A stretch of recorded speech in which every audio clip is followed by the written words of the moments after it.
عالمین کو خوش کرنے والے تعلقات ہوتے ہیں۔ میرے بھائیوں،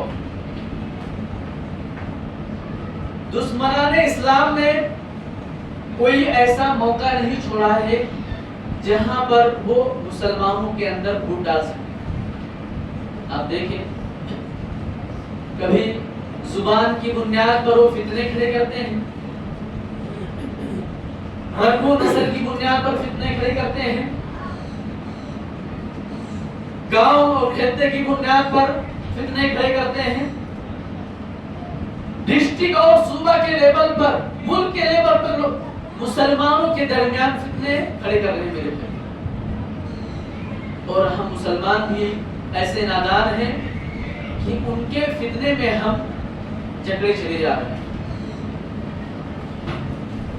ان کے فتنے کو ہم نہ سمجھ کر اس میں ہم گرفتار ہو رہے ہیں، ہم ان کے داؤ پیش کو نہ سمجھ کر ان کے چالوں میں ہم پھنستے جا رہے ہیں، اور نتیجہ میرے بھائیوں ہمارے سامنے ہے کہ ہم صبح کی بنیاد پر بٹ کر رہ گئے، گاؤں خطے کی بنیاد پر بٹ کر رہ گئے، زبان و بیان کی بنیاد پر ہم بڑھ گئے، رنگ و نسل کی بنیاد پر ہم بڑھ گئے، خاندانی بنیاد پر ہم تو بڑھ گئے میرے بھائیوں۔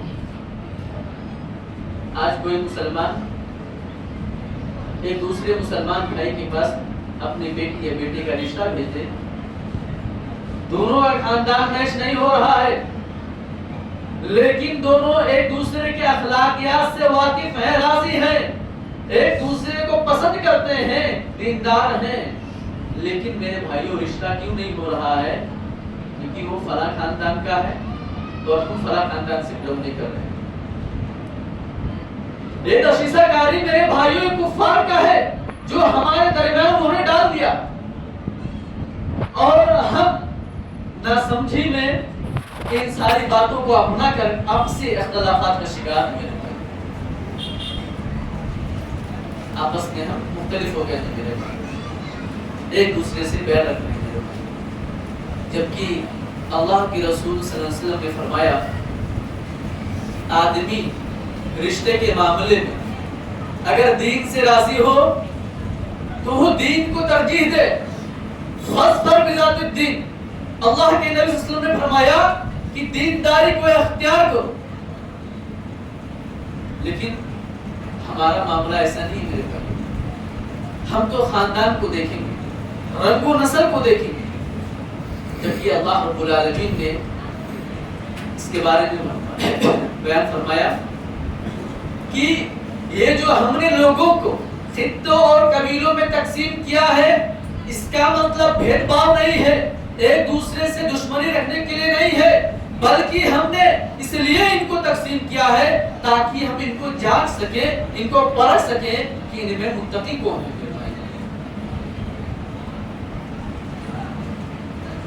لیکن میرے بھائیوں ہم تو دشمنان اسلام کا شکار ہو گئے، اپنا ہم نے ٹارگٹ بھلا دیا ہے، مقصد زندگی ہم نے بہت کر دیا ہے میرے بھائیوں، ہم رنگ و نسل میں خاندان اور ذات کی بنیاد پر مختلف ہو گئے میرے بھائیوں۔ معاشرے کے اندر، سوسائٹی کے اندر بہت ساری بیماریاں ایسی ہیں جن سے اسلامی اخوت کے اوپر آنچ آ رہی ہے، جن سے اسلامی اخوت خراب ہو رہی ہے۔ اگر ہم ان بیماریوں کا علاج کر لیں، ان کا ہم سد باب تلاش کر لیں، تو انشاءاللہ جو ہمارے اندر ناچاکی پائی جا رہی ہے، اختلافات پائے جا رہے ہیں میرے بھائیوں، وہ اکثر ختم ہو جائیں گے میرے بھائیوں۔ صحیح مسلم کی حدیث ہے، اللہ کے رسول صلی اللہ علیہ وسلم اپنے صحابہ کو مخاطب کرتے ہوئے فرما رہے ہیں لا تحاسد، لا تحاسد، لوگوں حسد نہ کرو، حسد نہ کرو، لا تحاسدوا، حسد نہ کرو۔ کیوں میرے بھائیوں؟ جملہ بہت مختصر ہے، بہت چھوٹا جملہ ہے، اللہ کے رسول صلی اللہ علیہ وسلم بیان فرما رہے ہیں لا تحاسدوا، حسد نہ کرو۔ کیوں میرے بھائیوں؟ وجہ کیا ہے؟ کیونکہ میرے بھائیوں، یہ حسد اتنی خطرناک روحانی بیماری ہے کہ جس شخص کے اندر وہ بیماری آ جائے، داخل ہو جائے، وہ خود چین سے نہیں رہتا اور دوسروں کو بھی چین سے نہیں رہنے دیتا۔ خود حسد کی آگ میں جھلستا رہتا ہے اور دوسروں کو بھی سکون سے نہیں رہنے دیتا۔ میرے بھائی، یہ میرے بھائیوں اتنی خطرناک بیماری ہے کہ اللہ کے رسول صلی اللہ علیہ وسلم نے اس کے شر سے، حاسد کے حسد کے شر سے بچنے کے لیے قرآن میں دعائیں سکھلائی ہیں۔ اب قرآن کی آخر سے پہلے والی سورت پڑھیں، سورہ فلق۔ اللہ رب العالمین کیا کہتا ہے؟ وَمِن شَرِّ حَاسِدٍ إِذَا حَسَدَ، کہ ہم اللہ رب العالمین سے دعائیں کریں، اے اللہ پاک، اے اللہ تعالی ہمیں حاسد کے حسد کے شر سے محفوظ رکھ۔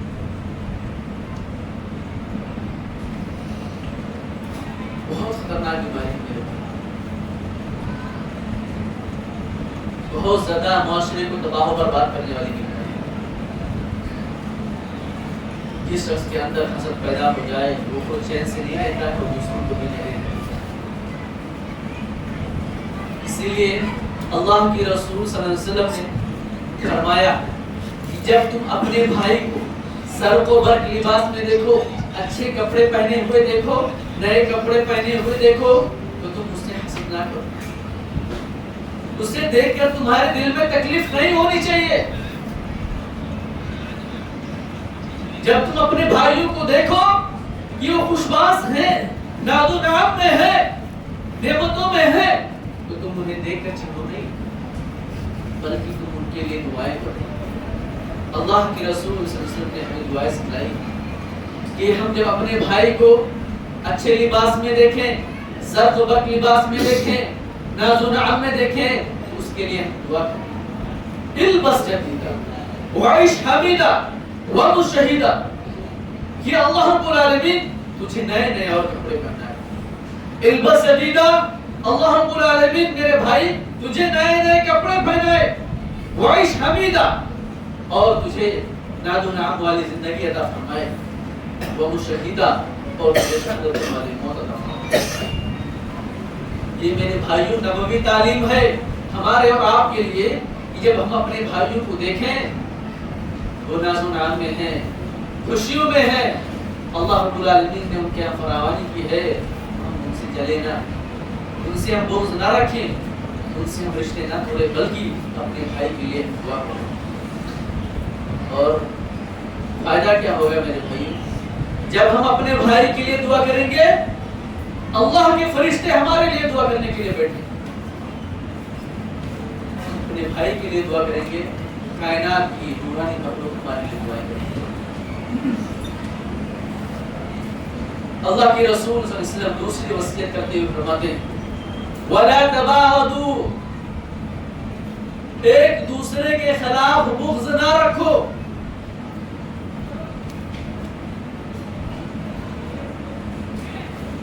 ایک دوسرے کے خلاف بغض نہ رکھو۔ یہ میرے بھائیوں، آپس میں اختلاف کرنا، بغض و حسد رکھنا، یہ معاشرے کا ایک ناسور بن چکا ہے میرے بھائی۔ اللہ کے رسول صلی اللہ علیہ وسلم مکی زندگی میں ہیں، اسلام کی تبلیغ کر رہے ہیں، لوگوں کو اللہ کی طرف بلا رہے ہیں، کہہ رہے ہیں لوگوں قولوا لا الہ الا اللہ تفلحون، لا الہ الا اللہ کا اقرار کرو کامیاب ہو جاؤ گے، فلاح پا جاؤ گے۔ آپ کا سگا چچا ابو لہب، آپ آگے آگے چل رہے ہیں، وہ پیچھے پیچھے چل رہا ہوتا ہے۔